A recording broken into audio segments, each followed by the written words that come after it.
আসসালামু আলাইকুম। আশা কৰোঁ আপোনালোকে সকলোৱে ভালেই আছে।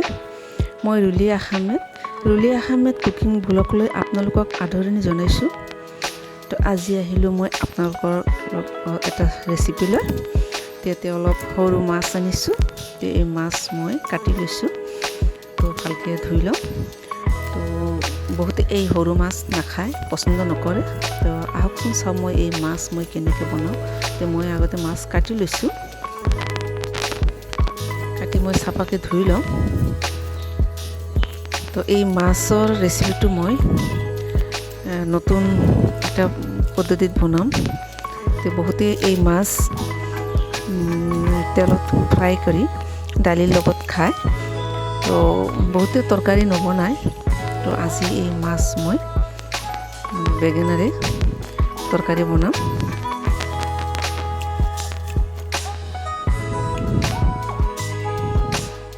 সৰু মাছ মানে বহুত ভাল, বেমাৰীৰ কাৰণে বহুত ভাল। মই সিমান মানে ডাঙৰ মাছ ইমান এটা ভাল নাপাওঁ। তো এই বাটা মাছ বহুতে ভাল নাপায়।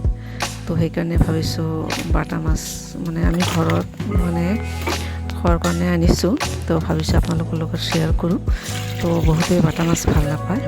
তো সেইকাৰণে ভাবিছোঁ মই কেনেকৈ বনাওঁ আজি মই আপোনালোকৰ লগত শ্বেয়াৰ কৰোঁ।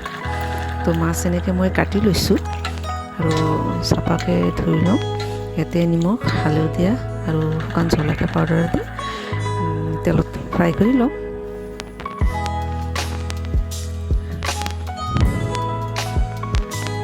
ইয়াতে মগজ আৰু পোস্তু অলপ পেষ্ট বনাই লওঁ। ইয়াতে কেঁচা জলকীয়া, পিঁয়াজ লৈছোঁ, আদা নহৰু পেষ্ট বনাই লৈছোঁ আৰু ইয়াতে এই বেঙেনাটো লৈছোঁ। বেঙেনাটো মই মাজেদি এনেকৈ ফালি দিছোঁ।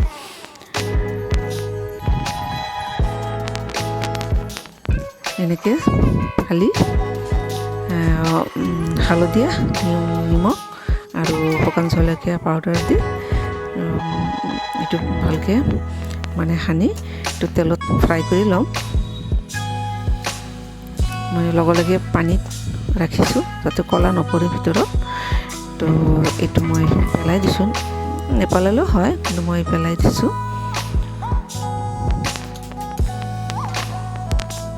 আৰু এনেকুৱা বেঙেনাটোৰ ভিতৰত যাতে গুটি নাথাকে, গুটি থাকিলে সিমান ভাল নালাগিব।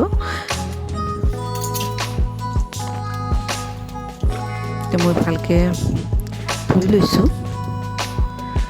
তো ইয়াতে দিছোঁ হালধীয়া পাউডাৰ অলপমান, শুকান জলকীয়া পাউডাৰ দিছোঁ অলপমান আৰু নিমখ দিছোঁ।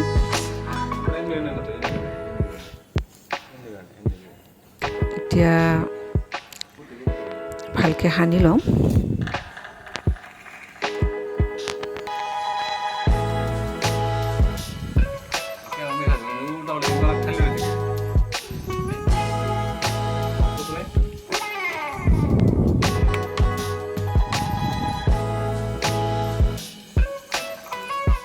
ইয়াতে এটা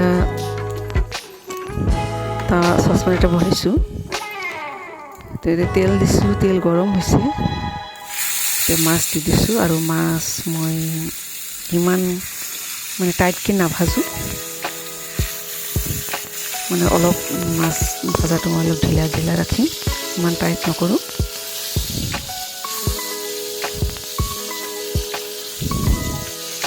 বেছি মানে কাৰাকৈ ভাজিলে ভাল নালাগে।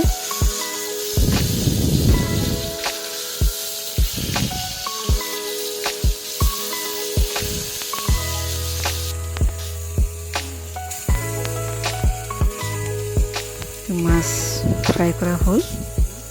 এতিয়া মই কেৰাহীৰ পৰা ছাইড কৰি দিছোঁ।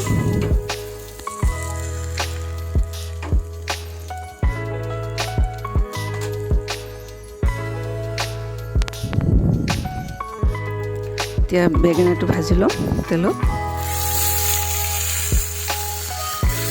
এনেকৈ মই তেলত দি দিছোঁ এটাকে আৰু অলপ ঢাকন লগাই দিম।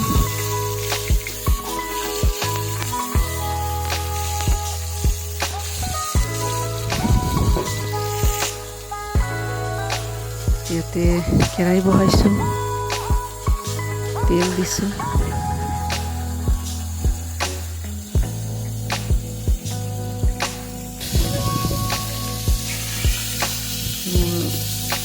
বেঙেনা ভাজা হ'ল, এতিয়া মই বেঙেনা ভাজাটো মই সাইড কৰি দিম কেৰাহীৰ পৰা।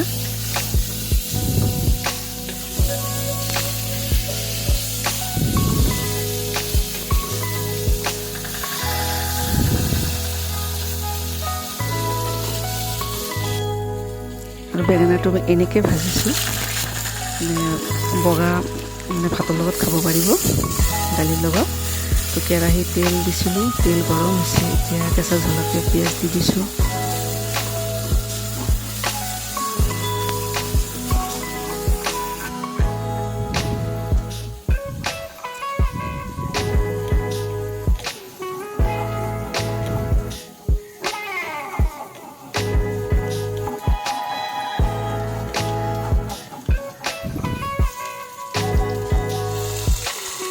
আদা নহৰু পেষ্ট দিছোঁ, হালধি পাউডাৰ দিছোঁ 1 চামুচ, শুকান জলকীয়া পাউডাৰ দিছোঁ 1 চামুচ, 1 চামুচ নিমখ দিছোঁ। লৰাই চৰাই অলপমান পানী ঢালি দিম আৰু জিৰা পাউডাৰ দি দিছোঁ, ধনিয়া পাউডাৰ দিছোঁ 1 চামুচ।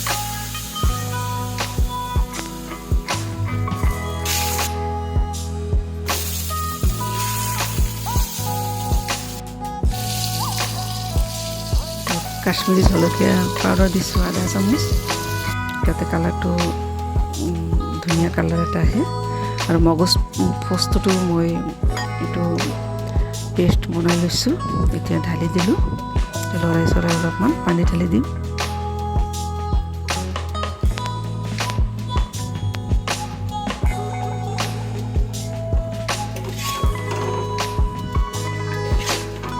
বেঙেনাটো দি দিছোঁ, বেঙেনা আৰু মাছ একেলগে দি দিম, পিছত পানী ঢালি দিম, দি 5 মিনিট মই ঢাকন দি ৰাখিম।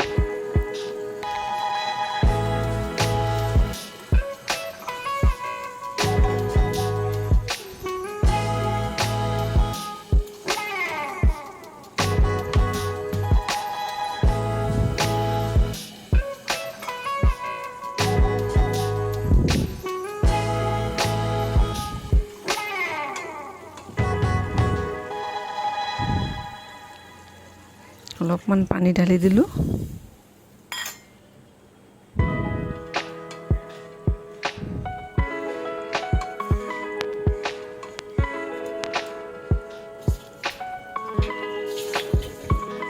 তো 5 মিনিট মই ঢাকন দি থলোঁ। 5 মিনিট পিছত মই আকৌ আহিলোঁ। তো মোৰ ৰেচিপি হ'ল। ভিডিঅ'টো ভাল লাগিলে লাইক এটা কৰিব। ইয়াতে ধনিয়া পাত দি দিলোঁ। আমাৰ চেনেলটো যদি নতুনকৈ আহিছে ছাবস্ক্ৰাইব কৰি ল'ব। আল্লাহ হাফিজ।